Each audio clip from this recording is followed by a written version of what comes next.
وتعطى إذا في هذه اللحظات مشاهدينا ضربة البداية. ينطلق اللقاء بين المنتخبين معا. بالنسبة إلى العديد من النتائج الإيجابية بالنسبة إلى وكنا تابعنا منذ لحظة من الملاعب المجهزة. كرة ممتازة، محاولة دخول داخل منطقة الجزاء والتغطية تأتي من جانب الحارس. فرصة من أجل الصباري لجونيا مزراوي من الجهة اليمنى. مزراوي عملية الانطلاق يبحث عن كرة من الجهة اليمنى. تمريرة كاصطدام بالدفاع يدربها ويحضر معها بقوة. نشوفوا هذه الكرة تنفذ أمامية، محاولة مغربية، فرصة إمكانية تسجيل الأهداف جاءت من جانب الصباري. الصباري اللي كان بالاسيس بتمريره هو صاحب شاره العماده. كره من الجهه اليسرى من الصباري. المراوغه ماذا يفعل؟ يحافظ على كورته، يرجع كره للخلف ولكن لم تكن كثير بين المنتخبين. رجعنا ل 1972 هذه عمليه هجوميه. كره من دياز، محاوله المرور، العبور، الحكم لم يعلن عن للخلف. استحضار للبدايه لبناء العمليات الهجوميه بهذا الشكل خارج رقعه الملعب الى خارج رقعه الملعب. لاحظوا المحاوله واحده جات بهذه في تحضير في خط الوسط. بدايه لبناء العمليه الهجوميه من جديد. بحث عن الصباري الجهه اليمنى. كره اختراق، تمريره عرضيه، فرصه نايل العيناوي ممتازه. صوب دياز. برايم المراوغه، اختراق، تسديده مباشره صوب الحارس. تسديده ديال ابراهيم دياز، لعب الكره ديالو داخل منطقه الجزاء، حاول ما امكن انه يروضها وبعد ذلك يسدد. مرابط اخراج الكره بهذه الكيفيه.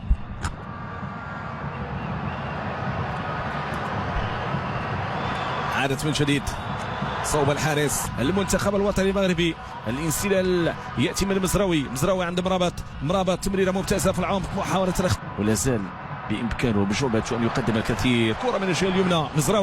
مزراوي تمريره عرضيه جانبيه داخل الشركه التي تهم كره القدم النسويه. لكن دعونا نتابع هذه اللقطه وسنعود للمعطيات لاحقا والمعلومه لاحقا. نعم، هذه محاوله تيغا.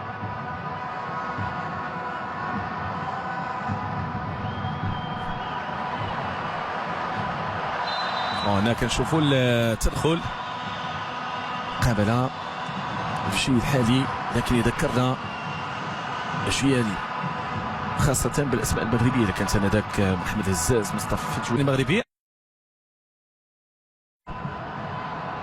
ولكن حذري من الاخطاء على مستوى التمرير كيف ما تابعنا في اللقطه الماضيه تحديدا. هذو الاسماء في الدفاع تحاول ما امكن تامن المنطقه الدفاعيه. بالاضافه الى ذلك في الجهه اليسرى فهناك لاعب رقم 20 اللي هو لاعب اتشاي ان يتجاوز 17 انتصارا. كره بهذه الكيفيه نحو الجهه اليسرى، تمريره عرضيه، فرصه جول. الهدف الاول جول.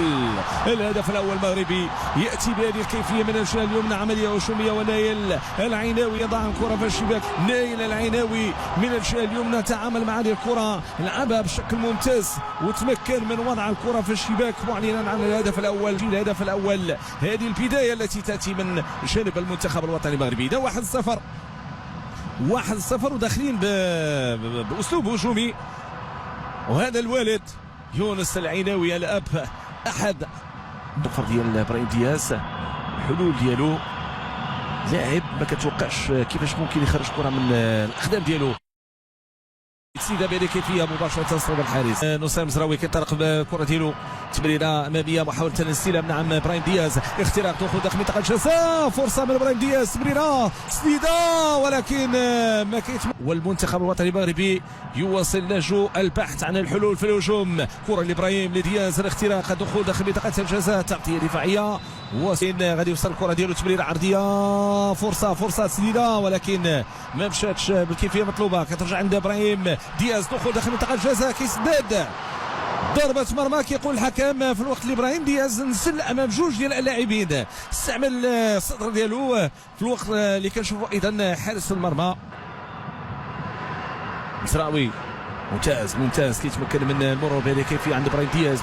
تمرير عند مزراوي، نصير داخل منطقه الجزاء، تمرير عرضيه، ولكن اللحظه كره مغربيه من بونو يبعد هذه الكره. عادت من جديد لورينسن ميلفين.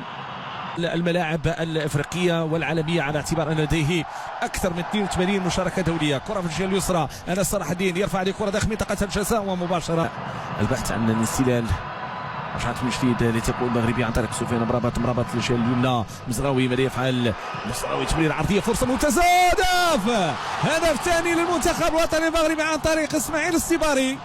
اسماعيل السيباري في الجهه اليسرى كيتمكن باش انه يدخل داخل منطقه الجزاء وكيركن الكره في الشباك باسلوب مميز. اسماعيل السيباري تعامل مع الكره بشكل ممتاز. تمريره عرضيه جانبيه داخل منطقه الجزاء، ما نساوش بانه صاحب التمريره اللي جاء من خلال الهدف الاول للمنتخب الوطني المغربي، والان هو صاحب الهدف. تمريره عرضيه عن طريق نصير مزراوي وكيتمكن من وضعها في الشباك اللاعب اسماعيل السيباري. لا تشكل خطوره اطلاقا. هذا كمان حمزه كمان ينطلق عمليه هجوميه لصالح المنتخب الوطني المغربي بهذه الكيفيه. فرصه المرور صوب السيباري، محاوله من جديد لصالح المنتخب الوطني المغربي، البحث عن السيباري، بعيده كره الى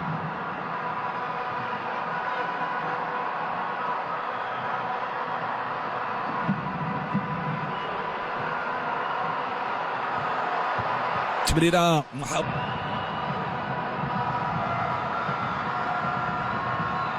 كرة من شنب مزراوي، تمريرة جديدة جميلة. الحارس ما تمكنش من ايقاف هذه الكرة، وناحي ملي كياخذ الكرة كيزيد الامام بعد الشيء وبعد ذلك كيسدد بقوة، كان ممكن انه يسجل الهدف الثالث. لاحظوا الطريقة ديال التسجيل وتمني النفس بخروج اقل خسارة ممكنة.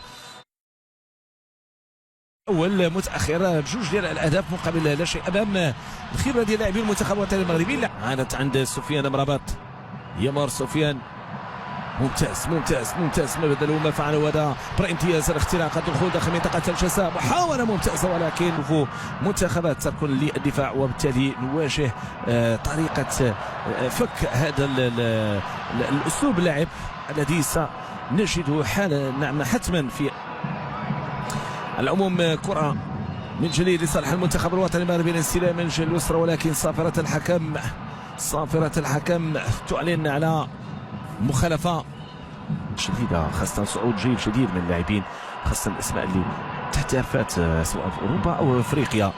2010 تغييرات الملامح لكرة القدم الأوغندية كاف 2025 نظرا للاداء الذي كان جيدا للاعبين وللمنتخبات على مختلف المستويات، وبالتالي بامكان عدد المحاولات الهجوميه للمنتخب الوطني المغربي. كره عند اسماعيل السيباري، محاولة من الجهة اليسرى عند انس صلاح الدين، يرفع كرة داخل منطقة الجزاء والحارس في المكان. بالدفاع عادت مغربية مرة ثانية، كرة من جديد عن طريق انس صلاح الدين او نايل العيناوي، كرة لابراهيم دياس يسدد ولكن الحارس في المكان المناسب. كرة في الركنية والعملية هجومية مغربية والهدف كان قريب.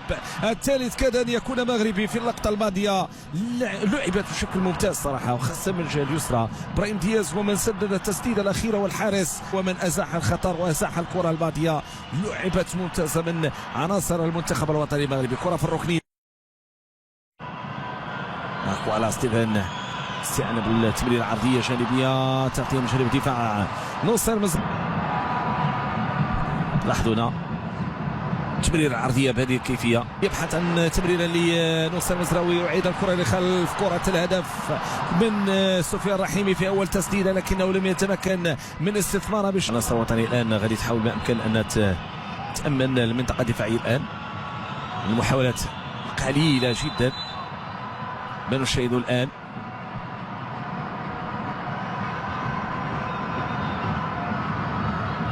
منتخب المغربي من نايل العيناوي يلعب كرة مع انس صلاح الدين كيخترق يدخل بالكرة ديالو، محاولة من جديد، فرصة ديال المرور ولكن الكرة هذه مغربية، محاولة ممتازة من الجهة اليسرى، محاولة من سفيان الرحيمي، تمريرة داخل منطقة الجزاء عند ابراهيم دياز، تسديدة شميلة من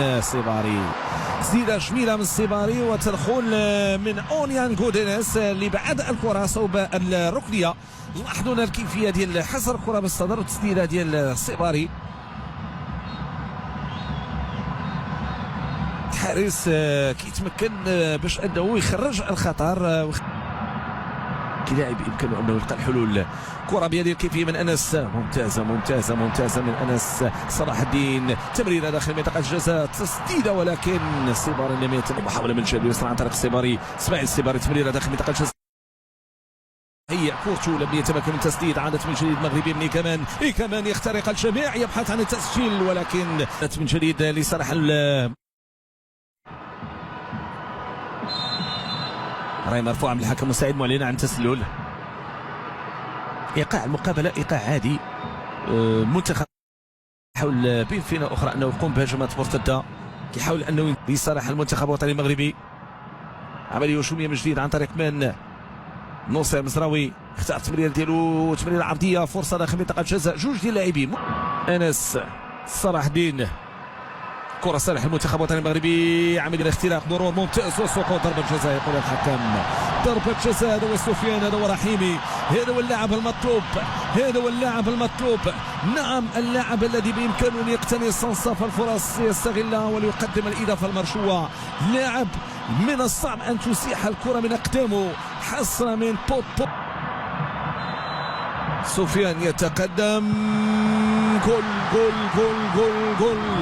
هدف ثالث للمنتخب الوطني المغربي، هدف ثالث للمنتخب الوطني المغربي، هذه المرة من نقطة الجزاء. لاعب ذو 29 سنة، لاعب العين، لاعب العين الإماراتي الذي وضع الكرة في الشباك الرشاوي السابق، اللاعب الذي يلعب مع المنتخب الوطني المغربي ل 29 مقابلة. نعم، يتمكن اليوم من زيارة الشباك، من تسجيل الهدف الثالث. الدخول والتسجيل هنا بمدينة طنجة يأتي ليكون بهذه الكيفية وبهذا الأسلوب. اصطاد ضربة جزاء وبعد ذلك انبر لها بنجاح الحارس في جهة والكرة في جهة. وثالث الأهداف المغربية أتت بالحضرات بأقدام سفيان الذي تقدم، وبعد ذلك في الشباك تم هدف بعنوان سفيان رحيمي.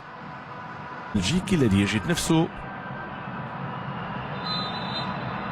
في وضع صعب كاف 2025 نظرا للاداء الذي كان جيدا للاعبين وللمنتخبات على مختلف المستويات، وبالتالي بامكان والكونكاكاف جوج ديال المنتخبات وقيانوسيا هناك كاليدونيا الجديده. كره مغربيه، عمليه هجوميه من جانب الياس خماش، الدخول داخل منطقه الجزاء، تمريره ممتازه والهدف، الهدف الرابع، الهدف الرابع عند بلال الخنوس الذي يضع الكره في الشباك معلنا عن رابع الاهداف.